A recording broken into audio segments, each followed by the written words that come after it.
Welcome once again to Tim's Vinyl Confessions. I'm Tim Derling. Thank you for watching.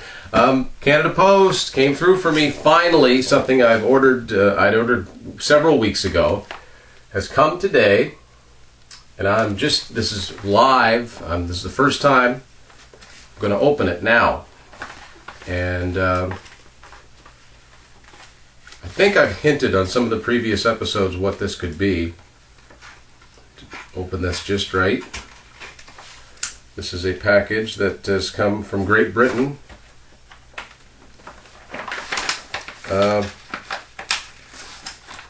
Should have rehearsed this first, I guess. There we go. Just to get a start. And definitely don't want to damage the contents within here. Okay, so what I've got here, well, there's my invoice. I'm a big fan, as I've mentioned different times, of Classic Rock magazine. They've been out since probably the late 90s, and they do a fantastic job writing articles, and I'm just a big fan of theirs. And they really cater to guys like me that are into 70s, 80s rock, and they team up with bands periodically and put out special editions of new albums that come out. They've done several. I know they did Rush, Clockwork Angels, which I wanted to get, but sometimes you just got to get the regular Joe version of an album. You just got to get it. This time around I was intrigued. I saw an ad for this, and I'm holding it right in my hand now. This is the brand new Def Leppard album. It's self-titled. First time they've ever had an album that's just called Def Leppard. And this is the Classic Rock magazine fan pack. Now there's different versions of this fan pack, but this is the CD version. It's got an exclusive, there's a magazine that comes with this. Joe Elliott's track-by-track guide to the new album. Historical timeline, every album re-reviewed. Starting with their first album, On Through the Night. It talks about all their side projects, and there's an article on Mutt Lange, their longtime producer as well. It comes with a metal key ring and two double-sided art prints. This is what the back of it looks like. So I'm very excited to get this. I like everything I've heard off of this album so far, for the most part. So let's dig into this. It's very well packaged, very safely packaged. Nothing is torn or ripped on here.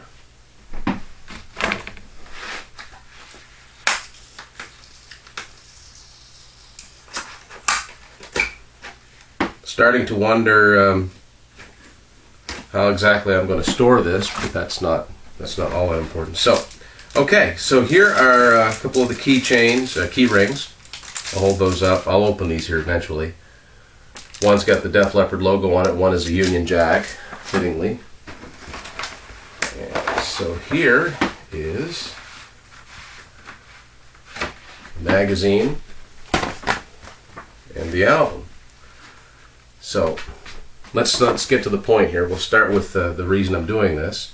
This is the new Def Leppard album. I like that cover. Would have looked cool on vinyl. You are able to purchase a vinyl version of this fan pack, by the way. You're also, get this, able to purchase it with a cassette. I would have loved to have gotten that, but it just wasn't going to happen. This has a couple bonus songs on it. They're songs that are on the album, but alternate takes. This particular version, it says teamrock.com, so you know it's a classic rock version. It's shaped like a book, so real heavy quality cardboard there, embossed. I like that artwork a lot. Photo of the band, like the booklet stapled inside of this. Let's see.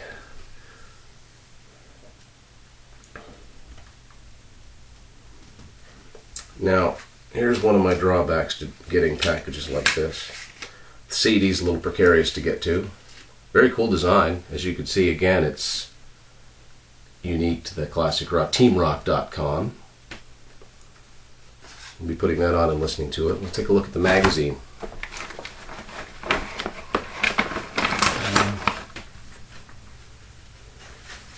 First of all, let's look at the art prints that came with this. Oh. All right. Well, this is this is a window sticker, I believe. I don't know if you can see that or not. It's backwards there, frontwards here. Yeah, it's a sticker, I think. Look more into that. These are some of the art prints. Okay, there's a recent picture of the group. And on the back, classic Pyromania era picture of the group. Photos by the legendary Ross Halfin, of course. It's a classic shot from the Hysteria tour. And on the back, the late Steve Steven Clark. And now,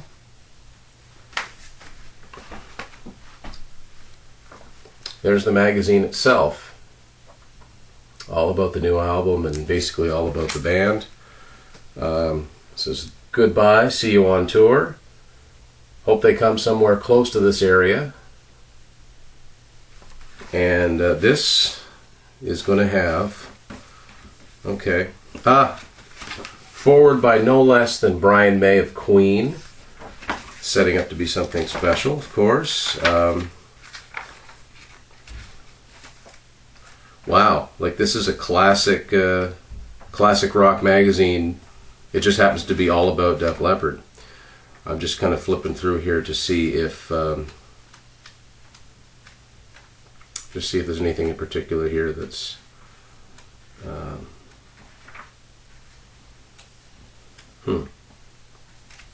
Well, like most classic rock magazines, this is going to keep me reading for quite a long time, but I'm going to pop that new album in, listen to it, and the second half of this review will be the review of the album itself. That's the Classic Rock Fan Pack. It's out. It's been out for about a week now as the filming of this. I'm filming this on November the 6th, so not sure when this is going to go up, but very excited to receive that.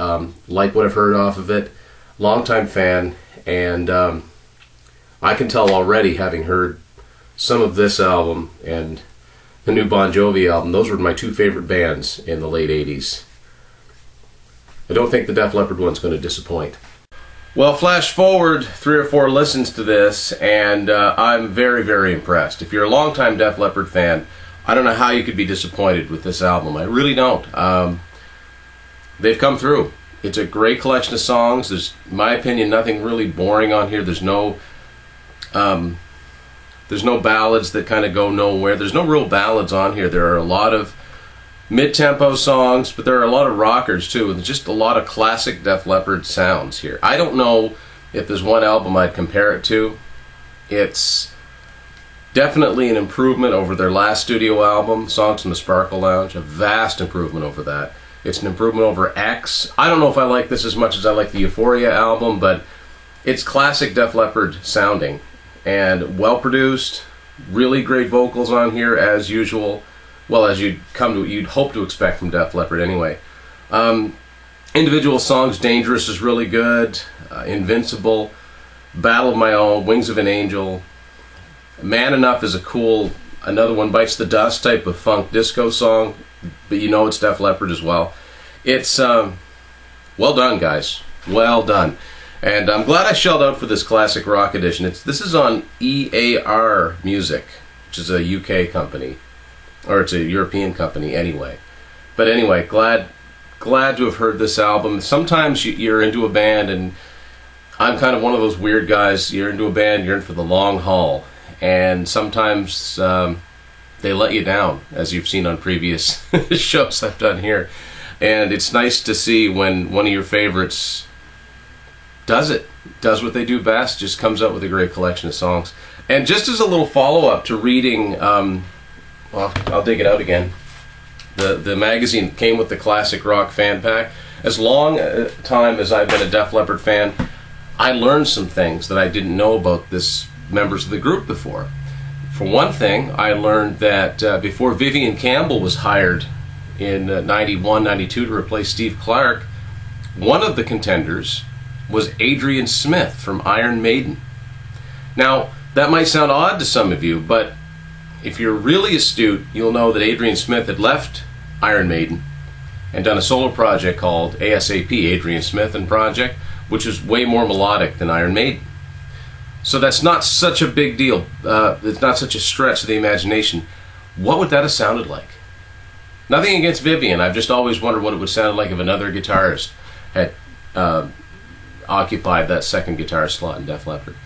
So that's one thing I learned that was kind of a mind blower. Another thing was that in the interview section with Rick Allen, he talks about how Neil Peart of Rush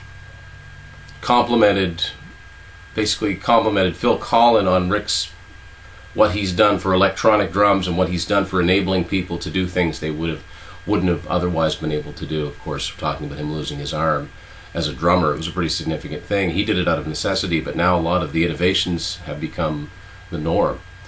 And the third thing, which I thought was kind of cool, I've done a Deep Purple episode a little while back. Phil Collen has been very vocal about saying that Deep Purple and Ritchie Blackmore in particular were a big influence him as a guitar player.